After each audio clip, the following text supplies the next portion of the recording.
cardinal direction usually is missing, that is south-north. So basically policy innovations that were kind of invented or innovated in the global south, but then somehow travel to the global north. And it's interesting to see that there's very little discussion. So that was one of two motivations.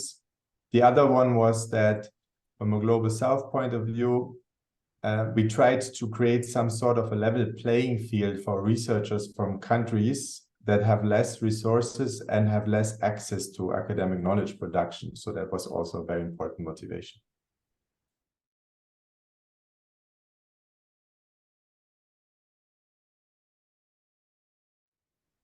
So first of all, in the standard literature, there is always this claim that it happens relatively rarely. And we wanted to check whether this is actually true or not. And what we find is that it happens more often than we acknowledge, but somehow that societies tend to underestimate it, and also researchers working on this tend to underestimate it. And we think one of the reasons is that learning often happens in a concealed way. So it's not out in the open, or it also happens in a somewhat contorted, biased way. And we call this repackaging. So the messages are repackaged.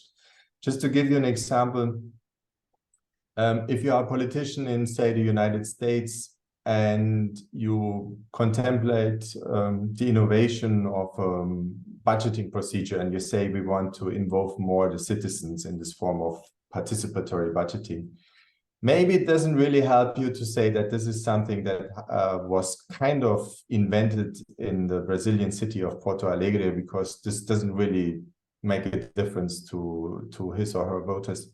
But if you ask on the flip side a Brazilian mayor and say that this Brazilian mayor proposes a new urban planning reform, which was stimulated by some processes in Barcelona in Spain, maybe voters in Brazil would think, oh, wow, this sounds modern. Yeah, we should do this.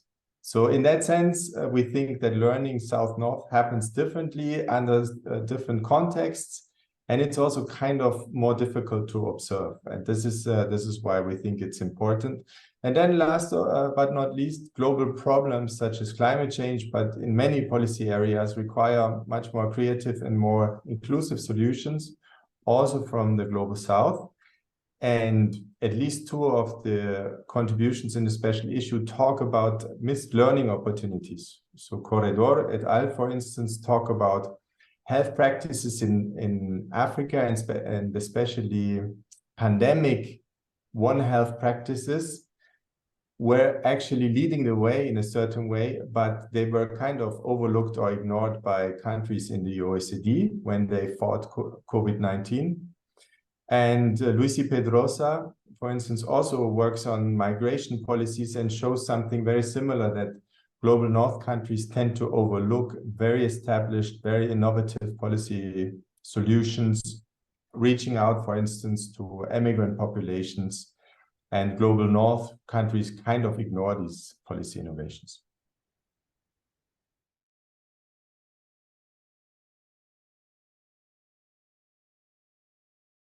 We talk about asymmetries because we want to understand, first of all, what might hinder South-North policy learning, but also what might make it look differently, right? So there's a little bit of a twofold argument here. On the one hand, there are real obstacles to South-North policy learning, but usually these are not complete obstacles, but rather they change the way how learning happens, right?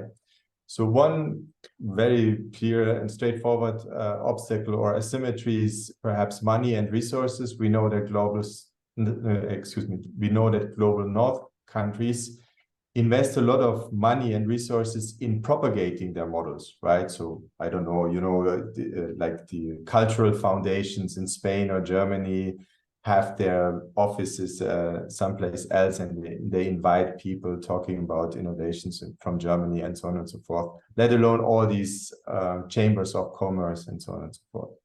So that's the first asymmetry. The other one, the second one, is about power. And we know that learning often happens in the so-called shadow of imposition. So, the IMF, the World Bank, for instance, they can also use their leverage to make sure that some sort of policy innovation travels from, let's say, north to south. Sometimes World Bank even propagates south to south learning.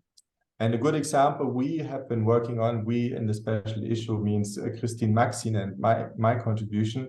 We look at the famous case of pension privatization that was propagated by the World Bank, but kind of originated in Chile. Now, the problem at the time was that Chile was a military dictatorship. So the World Bank needed to kind of convince the rest of the world and global North countries that pension privatization is a good thing. But of course, they didn't want to mention that it was done in Chile for the first time to that degree, let's say. So that is also an idea of repackaging. So you take something, take it out of context, and then you try to propagate it in the rest of the world, including global North countries. Third, asymmetry lies in more subtle terms in what in the psychological literature sometimes is called the authority and legitimacy gap. What that means is that some senders of information have per se more legitimacy and especially also more authority to talk about certain issues, right? And so just take the example I've previously mentioned about a politician in the United States. If an innovation took place in Brazil, it might not have the same type of authority to be endorsed by a politician in the global North compared to another innovation that was taken from, let's say, Japan or Germany or something like that. And a good example for this is one of the contributions in the special issue on microfinance, where we actually know, and there's officially acknowledged adoptions of microfinance institutions that were first created in Southeast Asia, for instance, in the form of the Grameen Bank in Bangladesh. But very few people really fully recognize that these adoptions were inspired by the global South countries. And there's actually relatively literature on this kind of diffusion, if you want. There's a lot of literature on other global South countries adopting microfinance institutions in the style of Grameen Bank, let's say. But Barua and Khaled in the special issue show that actually this is true also for global North countries. It's just much less talked about.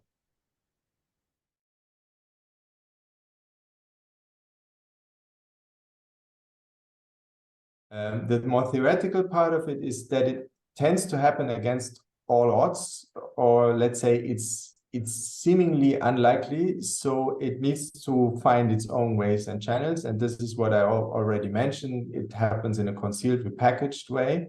So this is very interesting in terms of theory building, because so far our understanding usually works with the standard channels of diffusion, standard forms of learning, etc., etc. But there is much more to it, and I think we only opened the door here.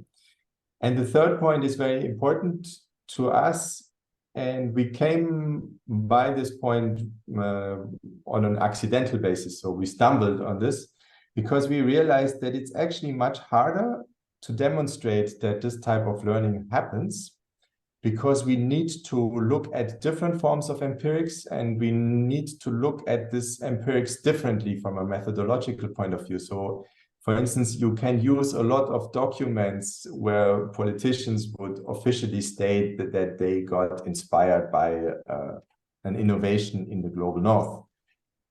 For our type of policy learning, we need to look at much more indirect forms of evidence. We need to look at kind of the footprints rather than the smoking guns, if you want to use a metaphor from research methodology. And this makes it actually quite hard nuts to crack in a methodological sense, but also quite interesting to do so.